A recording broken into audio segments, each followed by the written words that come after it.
Ji, welcome to Mona chemist channel. अच्छा student, आज हम लोगों ने डिस्कस फिर करना है ट्रोपोस्फेयर को। लास्ट टाइम मैंने आपसे 4 स्फेयर को डिस्कस किया था, जिसमें ट्रोपोस्फेयर, स्ट्रेटोस्फेयर, मेसोस्फेयर, थर्मोस्फेयर था। तो अब हम डिस्कस करेंगे ट्रोपोस्फेयर को बहुत ही ज़्यादा डिटेल में, ताकि आपको जो है इसको लर्न करने में जो है वो आसानी हो। बड़ा important long question student, important long question जो है आपने इसको याद करना है।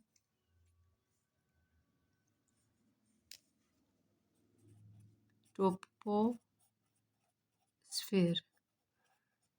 अब ये क्वेश्चन अगर आ जाता है, आप इसे कैसे अटेम्प्ट करेंगे? सबसे पहले आप बताएंगे कि ट्रोपोस्फेयर में गैसेस कौन सी हैं। स्टूडेंट, ट्रोपोस्फेयर जो है ना, उसमें वही कंपोजिशन है जो एटमॉस्फेयर की कंपोजिशन थी ड्राई एयर की। आपको याद होगा मैंने बताया था, उसमें तकरीबन nitrogen, carbon dioxide gas, oxygen और आर्गन प्रेजेंट होता है। इसके अलावा भी बहुत सारी गैसेस हैं, लेकिन ओवरऑल इनकी तकरीबन 99% जो है गैसेस का मिक्सचर है पूरा ये ट्रोपोस्फेयर। और इसमें 78% तो नाइट्रोजन ने ही कवर किया हुआ, नाइट्रोजन और ऑक्सीजन ने। ठीक हो गया। नाइट्रोजन की हम लोगों ने क्या अमाउंट पढ़ी थी, दैट इज़ इक्वल टू 78%।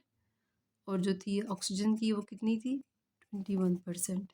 तो खुद देख लें, इन दोनों को प्लस करें, यू हैव 99%। ठीक हो गया।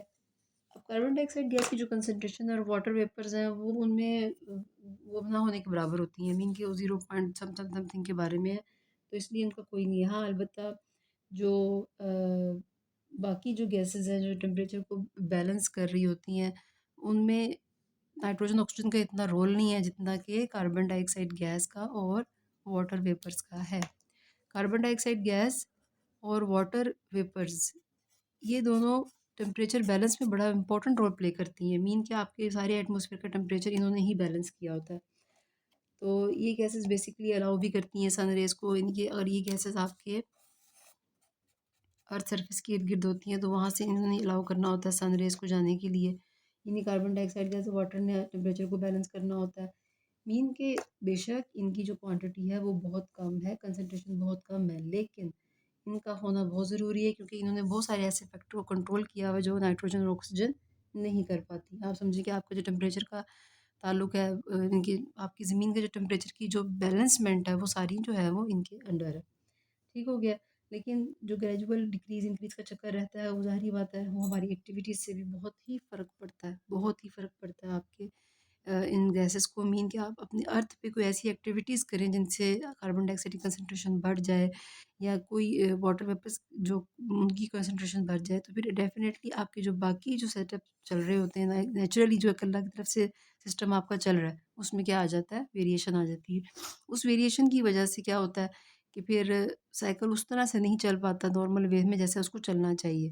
तो फिर वो इफ़ेक्ट तो करेगा ना, आपको करेगा। आप किसी ऐसे इलाके में चले जाएँ जहाँ अगर 2 बार पोल्यूशन पोल्यूशन बहुत ज़्यादा हो, तो आप इफ़ेक्ट नहीं होते हैं। रीज़न कि वहाँ वो गैस नहीं होती उस रेंज में जो आपको फ़ायदा दे, बल्कि वो आती हैं गैसेज़ जो आपको इफ़ेक्ट करती है। बाकी ये वो एरिया है जहाँ एयरक्राफ्ट भी जो है फ्लाई कर रहे होते हैं। इनकी सारे वेदर चेंजेज़ भी इसी ट्रोपोस्फेयर में होते हैं। मीन ये पूरा टॉपिक जो है ना, मैं अभी तो आपको समझा दी है, लेकिन जब इसको आपने अटेम्प्ट करना है ना, उसका तरीक़ेकार की जो हेडिंग्स है वो इंशाल्लाह मैं तब बताऊँगी जब आप हमसे पूछेंगे। ठीक हो गया? क्योंकि क्वेश्चंस को अटेम्प्ट करने के बड़े बड़े मार्क्स होते हैं, वो आपने देखना होता है। आई होप सो कि आपको ये बात समझ आ गई हो। ठीक हो गया?